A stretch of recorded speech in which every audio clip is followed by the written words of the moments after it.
నిన్నటి జగన్ టూర్ ఓ drama తలపించిందని AP హోంమంత్రి అనిత అన్నారు. ఏదో రకంగా శవ రాజకీయాలు చేయాలని చూస్తున్నారని మండిపడ్డారు. వైసీపీ హయాంలో ఐపీసీ సెక్షన్ ప్రకారం కాకుండా వైసీపీ సెక్షన్ ప్రకారం పోలీసులు వ్యవహరించారని ఆరోపించారు. జగన్ వల్లే ప్రాంతం చాలా సెన్సిటివ్ అని 1100 మంది పోలీసులను పెట్టినట్లు అనిత స్పష్టం చేశారు. వాట్సాప్లో రెచ్చగొట్టే మెసేజ్లు పెట్టి కావాలని ఓ సీన్ క్రియేట్ చేయాలని చూశారని హోంమంత్రి మండిపడ్డారు. అన్నమయ్య జిల్లా రాయచోటిలో జనసేన నాయకులు బుడ్డా నాగభూషణ్ ఆధ్వర్యంలో ప్రత్యేక పూజలు నిర్వహించారు. సింగపూర్లో అగ్ని ప్రమాదానికి గురైన ఏపీ డిప్యూటీ సీఎం చిన్న కుమారుడు మార్క్ త్వరగా కోలుకోవాలని 101 టెంకాయలు కొట్టారు. ఈ కార్యక్రమానికి అన్నమయ్య జిల్లా జనసేన వీర మహిళారెడ్డి రాణి అతిథిగా హాజరయ్యారు. మార్క్ శంకర్ పవనోవిచ్ ఆరోగ్య పరిస్థితి త్వరగా కుదుటపడాలని, పవన్ కళ్యాణ్ కుటుంబానికి మనోధైర్యం ఇవ్వాలని ఆంజనేయ స్వామిని మనస్ఫూర్తిగా వేడుకున్నామన్నారు.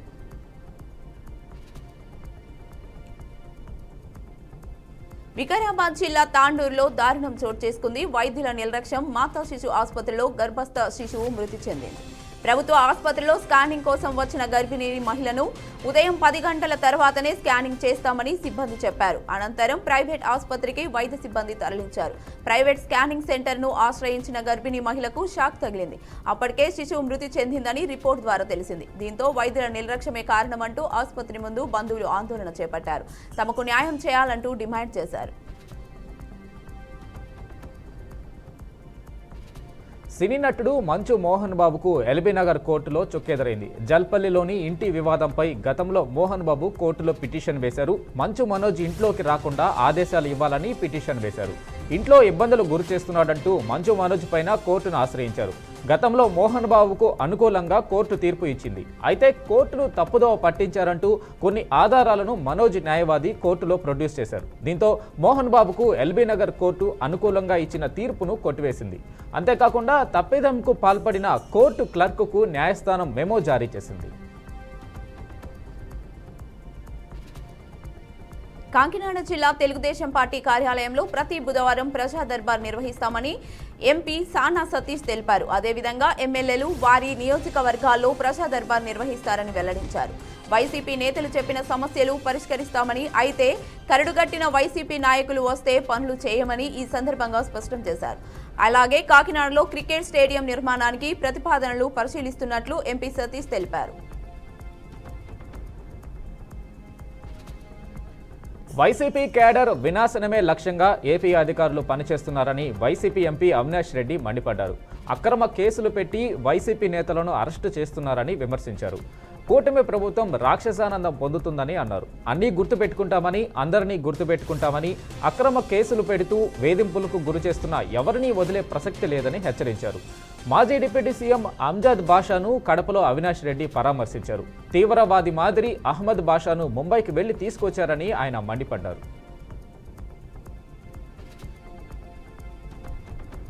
భారత ప్రధాని మోదీని రష్యాలో పర్యటించాల్సిందిగా ఆ దేశం ఆహ్వానం పంపింది. మే 9న నిర్వహించే విక్టరీ డే పరేడ్ వేడుకలో పాల్గొనాలని మోదీకి రష్యా ఆహ్వానం పంపింది. ఈ విషయాన్ని దేశ విదేశాంగ మంత్రి ఆండ్రీ ర్యూక్డో వెల్లడించారు. ఈ వేదికకు భారత ప్రధాని నరేంద్ర మోడీ హాజరవుతారని ఆశిస్తున్నాం. ఇప్పటికే ఆహ్వానం పంపాం. పర్యటనకు సంబంధించి ఏర్పాట్లు జరుగుతున్నాయని ఆండ్రీ వెల్లడించినట్లు రష్యన్ వార్తా సంస్థ ప్రకటించింది. అంతేకాకుండా ఈ వేడుకల్లో పాల్గొనాలని రష్యా తమ మిత్ర దేశాలకు ఆహ్వానాలు పంపినట్లు పేర్కొంది.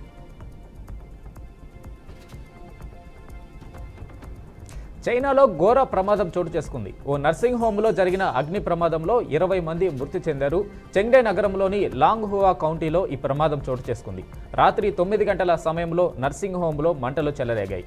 అగ్నిమాపక సిబ్బంది వెంటనే ఘటనా స్థలానికి చేరుకుని మంటలను అదుపు చేశారు. ఈ ఘటనలో దాదాపు 20 మంది ప్రాణాలు కోల్పోయారు.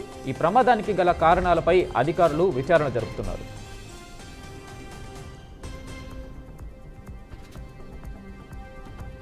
ఐపీఎల్ 18లో గుజరాత్ టైటాన్స్ జోరు కొనసాగుతోంది. వరుసగా 4వ విజయాన్ని నమోదు చేసి పాయింట్స్ టేబుల్లో అగ్రస్థానానికి దూసుకెళ్లింది.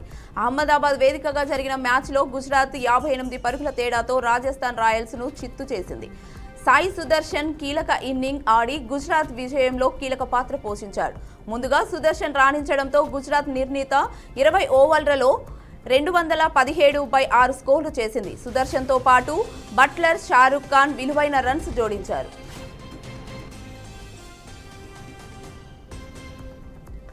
ఈదురుగాలులు, వడగళ్ల వాన బీహార్లోని పలు జిల్లాలను అతలాకులం చేస్తున్నాయి. పిడుగులు పడి రాష్ట్రంలోని 4 జిల్లాల్లో 13 మంది ప్రాణాలు కోల్పోయారు.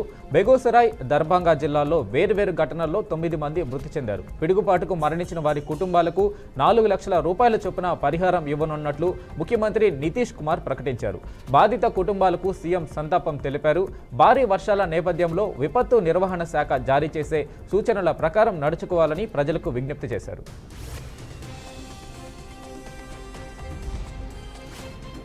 జమ్మూ కాశ్మీర్లోని ఉధంపూర్ మరియు కిష్ట్వార్ జిల్లాలో జరిగిన 2 కాల్పుల్లో 5 ఉగ్రవాదులు చిక్కుకున్నట్లు అధికారులు తెలిపారు. కిష్ట్వార్ జిల్లాలోని ఛత్రు గ్రామం మరియు ఉధంపూర్ జిల్లాలోని జోఫర్ వద్ద ఉమ్మడి భద్రతా దళాలు, ఉగ్రవాదుల మధ్య 2 ఎన్కౌంటర్లు జరుగుతున్నాయి. 2 చోట్ల ఉగ్రవాదులపై గాలింపు చర్యలు కొనసాగుతున్నాయి. ఉధంపూర్లోని జోఫర్ ప్రాంతంలోని కార్డాన్ లోపల ముగ్గురు ఉగ్రవాదులు చిక్కుకున్నట్లు సమాచారం అందగా, కిష్ట్వార్ జిల్లాలోని కార్డన్ ప్రాంతంలో 2 ఉగ్రవాదులు చిక్కుకున్నట్లు సమాచారం వచ్చినట్లు అధికారులు వెల్లడించారు. చైనా, అమెరికా మధ్య వాణిజ్య యుద్ధం మరింత తీవ్రమైంది. ఇరు దేశాలు ఈ విషయంలో ఏమాత్రం తగ్గడం లేదు. యుఎస్ అధ్యక్షుడు డొనాల్డ్ ట్రంప్ విధించే సుంకాలపై అదే స్థాయిలో చైనా టారిఫ్స్ విధిస్తుంది. ఈ క్రమంలోనే ట్రంప్ తమపై విధించిన 104% సుంకాలకు ప్రతీకారంగా అమెరికా పైన 84% టారిఫ్స్ విధించింది. గతంలో 34% సుంకాలు ఉండగా దానిని 50% పెంచింది. గురువారం నుంచే పెంచిన సుంకాలు అమల్లోకి వస్తాయని చైనా ఆర్థిక మంత్రిత్వ శాఖ తెలిపింది. చైనా నుంచి ఈ ప్రకటన వెలువడిన వెంటనే యుఎస్ స్టాక్ మార్కెట్లు భారీగా పతనమయ్యాయి.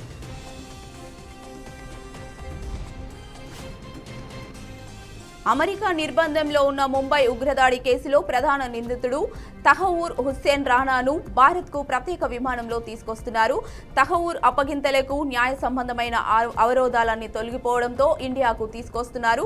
26/11 ముంబై ఉగ్రదాడికి పాల్పడిన రానా ఈ కేసులో కీలక సూత్రధారిగా వ్యవహరించాడు. రానా రానున్న నేపథ్యంలో ఢిల్లీ ఎయిర్పోర్ట్లో కమాండోస్తో పటిష్ట బందోబస్తు ఏర్పాటు చేశారు. ఇప్పటికే రానాపై ఎన్ఐఏ అధికారులు 405 పేజీ ఛార్జ్షీట్ దాఖలు చేశారు.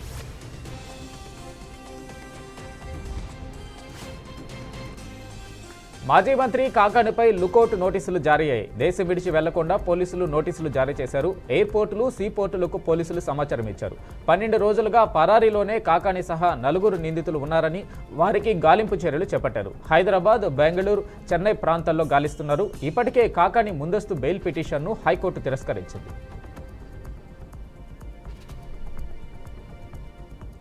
గొర్రెల మందపై కుక్కలు దాడి చేసి 60 గొర్రె పిల్లలు మృతి చెందిన ఘటన రంగారెడ్డి జిల్లాలో జరిగింది. తంగడపల్లిలో కుర్వా అనంతయ్య గొర్రెలను కాస్తూ జీవనం సాగిస్తున్నాడు. ఎప్పటిలాగే గొర్రెలను ఇంటి పక్కన మందలో కొట్టి కాపరి ఇంట్లో నిద్రపోయాడని చెప్పారు. ఆ సమయంలో 8 కుక్కలు మందపై దాడి చేశాయన్నారు.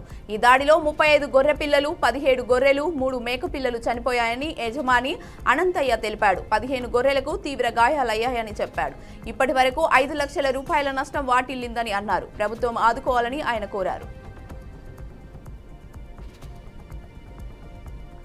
సోషల్ మీడియాలో జాతి వ్యతిరేక పోస్టులు పెట్టినట్లు తేలితే వీసాలు మంజూరు చేయమని యుఎస్ అధికారులు తెలిపారు. ఈ క్రమంలో శాశ్వత నివాసానికి కూడా దారులు మూసుకుపోయినట్లేనని చెప్పారు.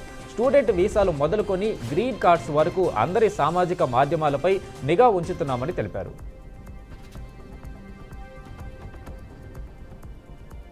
కూలిన మట్టి మిద్దె ఘటన అనంతపురం జిల్లా పామిడి మండలం కొండాపూర్లో జరిగింది. ఇటీవల వర్షానికి బాగా నానిపోయి మిద్దె కూలడంతో 3 గాయాలైనట్లు స్థానికులు తెలిపారు. అనంతరం గాయాలైన వారిని చికిత్స నిమిత్తం ఆసుపత్రికి తరలించారు. గాయపడిన దంపతులు, కుమార్తె, భర్త పరిస్థితి విషమంగా ఉన్నట్లు వైద్యులు వెల్లడించారు.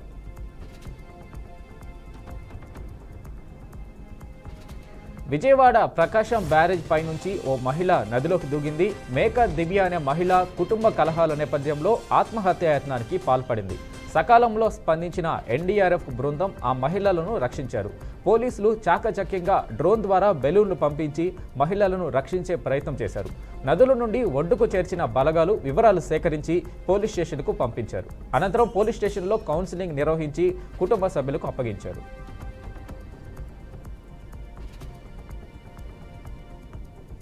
హైదరాబాద్ రాష్ట్రంలో 2019 ఏప్రిల్ 1కి ముందు రిజిస్టర్ అయిన వాహనాలన్నీ ఖచ్చితంగా హై సెక్యూరిటీ రిజిస్ట్రేషన్ నెంబర్ ప్లేట్లు అమర్చుకోవాలని రాష్ట్ర ప్రభుత్వం ఆదేశించింది. సెప్టెంబర్ 30 వరకు తుది గడువు విధించి వాహన యజమానులు దరఖాస్తు చేసుకోవచ్చని సూచించింది. టూ వీలర్స్కు ₹320 నుంచి ₹380 వరకు చెల్లించాలని రవాణా శాఖ జారీ చేసిన ఉత్తర్వుల్లో పేర్కొంది. హై సెక్యూరిటీ నెంబర్ ప్లేట్లు లేకపోతే వాహనాన్ని సీజ్ చేస్తామని హెచ్చరించింది. హైదరాబాద్లోని చాలా ప్రాంతాలలో తాగునీరు లభించకపోవడంతో ప్రజలు ప్రైవేటు ట్యాంకర్లు, మినరల్ వాటర్పై ఆధారపడుతున్నారు. అయితే నగరంలో సరఫరా చేసే నీటి నాణ్యతపై సరైన పర్యవేక్షణ లేకపోవడంతో ఆ నీటిని తాగే ప్రజలు రోగాల బారిన పడుతున్నారు. గత 10 రోజులుగా నగరంలోని చాలా చోట్ల డయేరియా కేసులు నమోదయ్యాయి. ఎలాంటి శుద్ధి చర్యలు తీసుకోకుండా బోర్ల నుంచి నేరుగా నీటిని నింపి సరఫరా చేస్తున్నారని ప్రజలు విమర్శిస్తున్నారు.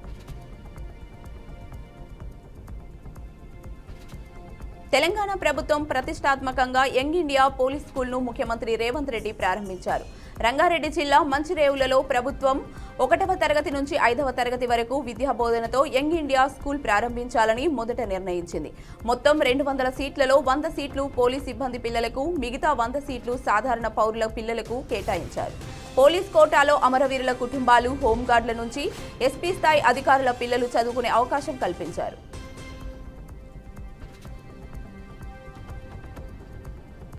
ముగ్గురు పిల్లలున్న మహిళ మతం మారి 18 ఏళ్ల యువకుడిని పెళ్లి చేసుకుంది. విస్తుపోయే ఈ సంఘటన ఉత్తరప్రదేశ్లోని అమ్రోహా జిల్లాలో చోటు చేసుకుంది. ఏప్రిల్ 4న వికలాంగుడైన తన రెండో భర్త తౌఫీక్కు ఆమె విడాకులు ఇచ్చింది. ఆ తర్వాత 12వ తరగతి చదువుతున్న విద్యార్థితో మూడో పెళ్లి చేసుకుంది. ఈ పెళ్లి అంశాన్ని పరిశీలిస్తున్నట్లు పోలీసు ఉన్నతాధికారి తెలిపారు.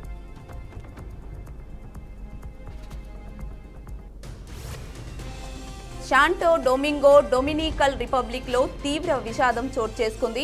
నైట్ క్లబ్లో కన్స్ట్రక్షన్ జరుగుతున్న సమయంలో పైకప్పు కూలింది. శిథిలాల కింద చిక్కుకున్న వారి కోసం పోలీసులు రెస్క్యూ సిబ్బంది గాలిస్తున్నారు.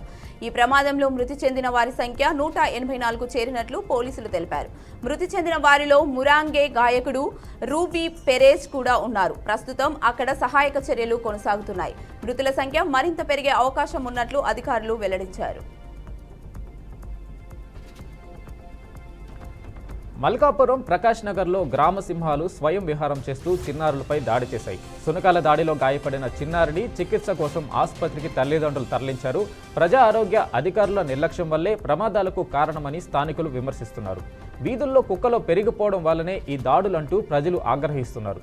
పాఠశాలకు సెలవులు కావడంతో పిల్లలు వీధులలోకి వెళితే చాలు దాడి చేస్తున్నాయని తల్లిదండ్రులు ఆందోళన చెందుతున్నారు.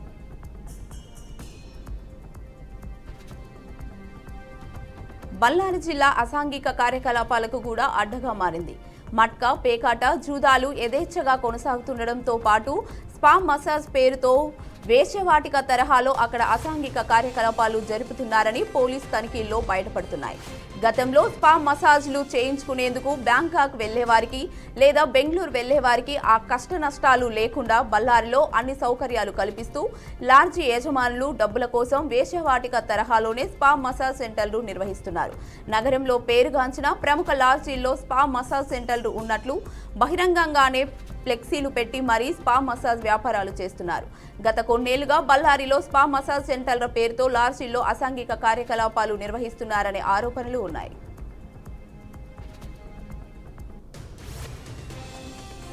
న్యూఢిల్లీ వైద్య రంగంలో తెలుగు బాలుడు సిద్ధార్థ్ నంద్యాల ఓ అద్భుతాన్ని ఆవిష్కరించాడు. ప్రస్తుతం అమెరికాలోని డల్లాస్లో నివాసం ఉంటున్న 14 ఏళ్ల సిద్ధార్థ్ వైద్య రంగాన్ని అబ్బురపరిచాడు. అతడు ఆవిష్కరించిన యాప్ మనిషి గుండె ఆరోగ్యాన్ని నిర్ధారిస్తుంది. సర్కేడియన్ ఏఐగా పేరు పెట్టిన ఆ పరికరం 7 క్షణాల పాటు గుండె చప్పుడు విని అది ఆరోగ్యంగా ఉన్నదా లేక వ్యాధి బారిన పడిందా అన్నది వెంటనే తేల్చేస్తుంది. వైద్య రంగానికి సహాయకరంగా ఉండేందుకే దీనిని అభివృద్ధి చేశానని, సొంతానికి కాదని సిద్ధార్థ్ స్పష్టం చేశాడు.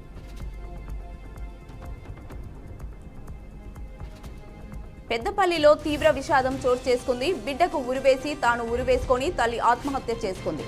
టీచర్స్ కాలనీలో నివాసం ఉంటున్న జూపల్లికి చెందిన వేణుగోపాల్ రెడ్డి ఎల్ఐసిలో జూనియర్ అసిస్టెంట్గా పనిచేస్తున్నాడు. విషయం తెలుసుకున్న పోలీసులు ఘటనా స్థలానికి చేరుకొని మృతదేహాలను ఆసుపత్రికి తరలించారు. కేసు నమోదు చేసి పోలీసులు దర్యాప్తు చేపట్టారు. సుసైడ్కి గల కారణాలు ఇంకా తెలియాల్సి ఉందని పోలీసులు వెల్లడించారు.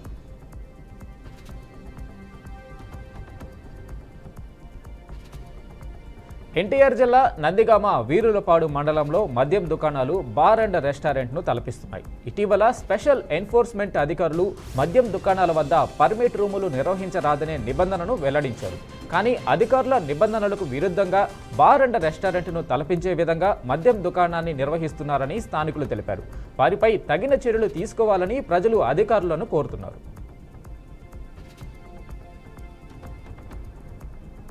చైనా కొత్తగా రూపొందించిన ఓ యుద్ధ విమానం వీడియో ఇంటర్నెట్లో వైరల్గా మారింది. ఈ విమానానికి 3 ఇంజన్లు ఉండడంతో పాటు తోక లేకపోవడం ప్రత్యేకంగా నిలిచింది. పశ్చిమ దేశాలకు చెందిన నిపుణులు దానిని 6వ తరానికి చెందిన J-36గా అభివర్ణిస్తున్నారు. ఈ విమానం సిచువాన్ ప్రావిన్స్లోని చెడ్గు ఎయిర్ క్రాఫ్ట్ ఇండస్ట్రీ రన్వేకు వెళ్లే క్రమంలో ఓ జాతీయ రహదారిపై అతి తక్కువ ఎత్తులో ప్రయాణించింది. దాన్ని కారులో ప్రయాణిస్తున్న ఓ వ్యక్తి వీడియో తీశాడు. దీంతో ఈ వీడియో వైరల్గా మారింది.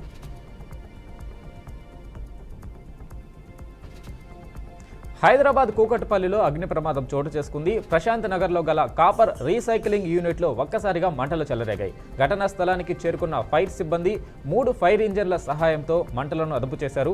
ప్రమాదంలో ₹1 కోటి విలువ చేసే కాపర్ స్క్రాప్ అగ్నికి ఆహుతైందని బాధితులు ఆవేదన వ్యక్తం చేస్తున్నారు. ఈ మేరకు పోలీసులు కేసు నమోదు చేసుకుని దర్యాప్తు చేస్తున్నట్లు పోలీసులు వెల్లడించారు.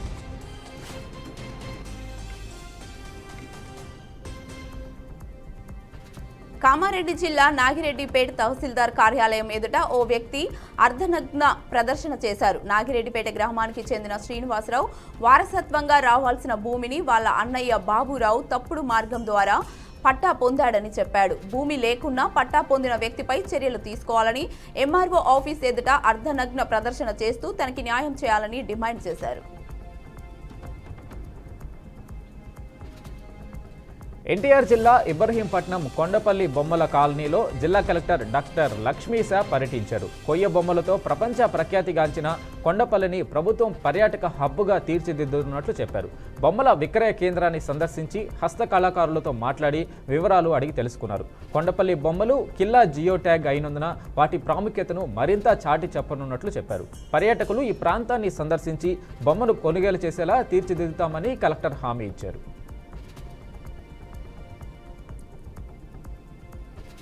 ఏలూరు జిల్లా న్యూజివీడు నవమి పాఠశాలలో విద్యుత్ ఘాతంతో ఒకరు మృతి చెందిన ఘటన చోటు చేసుకుంది.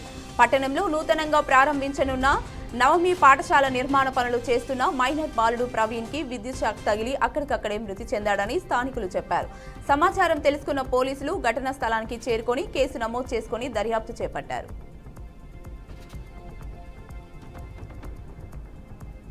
మెదక్ జిల్లా Patancheru Muthangi outer ring road వద్ద అక్రమంగా తరలిస్తున్న రేషన్ బియ్యాన్ని విజిలెన్స్ అధికారులు పట్టుకున్నారు. విజయవాడ నుంచి అహ్మదాబాద్కు అక్రమంగా పీడీఎఫ్ రైస్ని తరలిస్తున్నట్లు విశ్వసనీయ సమాచారంతో లారీని పట్టుకున్నామని అధికారులు చెప్పారు. లారీలో సుమారు 35 క్వింటాళ్ల పీడీఎఫ్ రైస్ పట్టుకుని లారీ డ్రైవర్ ఇమ్రాన్ను అదుపులో తీసుకుని కేసు నమోదు చేసినట్లు విజిలెన్స్ అధికారులు తెలిపారు.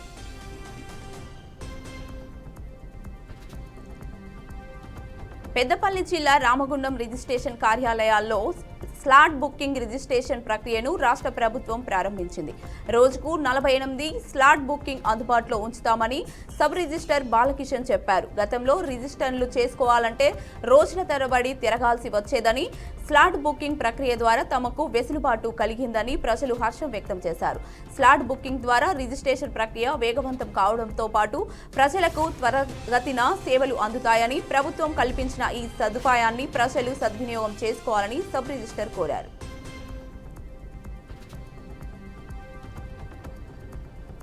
సినీ నటుడు పోసాని కృష్ణమురళికి ఏపీ హైకోర్టులో ఊరట లభించింది.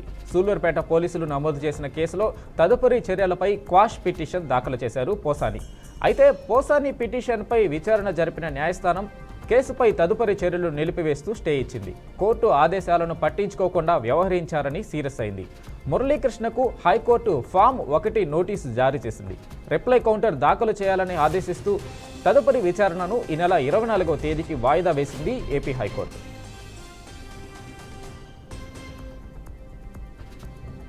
హైదరాబాద్ ఓయూ టెక్నాలజీ కళాశాలలో కెమికల్ ఇంజనీరింగ్ విద్యార్థి ఆత్మహత్య యత్నానికి పాల్పడ్డాడు. ఇంజనీరింగ్లో ఒక సబ్జెక్ట్ ఫెయిల్ అయ్యాడు. స్టూడెంట్ ప్రణయ్ శశాంక్ గేట్ ఎగ్జామ్లో ర్యాంక్ సాధించాడు. క్రెడిట్స్ ద్వారా పాస్ చేయాలని ప్రధానోపాధ్యాయుడిని కోరాడు. ప్రిన్సిపల్ నిర్లక్ష్యంగా వ్యవహరించడంతో ఫినాయిల్ తాగి సుసైడ్కి పాల్పడినట్లు విద్యార్థులు తెలిపారు. వెంటనే బాధితుడిని నిమ్స్ ఆసుపత్రికి తరలించారు. ప్రణయ్ శశాంక్కు న్యాయం చేయాలని కాలేజ్ ముందు విద్యార్థులు ఆందోళన చేపట్టారు.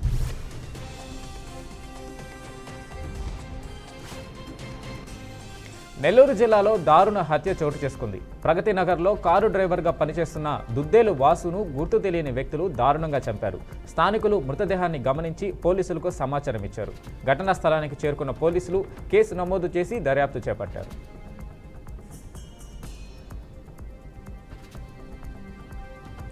విశాఖపట్నంలో మరో ప్రేమోన్మాది రెచ్చిపోయిన ఘటన పోర్ట్ టౌన్ పోలీస్ స్టేషన్ పరిధిలో చోటు చేసుకుంది. యువకుడు బాలిక ఇంట్లోకి చొరబడి తల్లి కూతురిపై విచక్షణారహితంగా కత్తితో దాడి చేశారు. ఈ ఘటనలో ఇద్దరు గాయపడ్డారు. సమాచారం అందుకున్న పోలీసులు ఘటనా స్థలానికి చేరుకున్న కత్తిని స్వాధీనం చేసుకున్నారు. బాధితుల ఫిర్యాదు మేరకు కేసు నమోదు చేసి నిందితుడిని అదుపులోకి తీసుకున్నట్లు పోలీసులు వెల్లడించారు.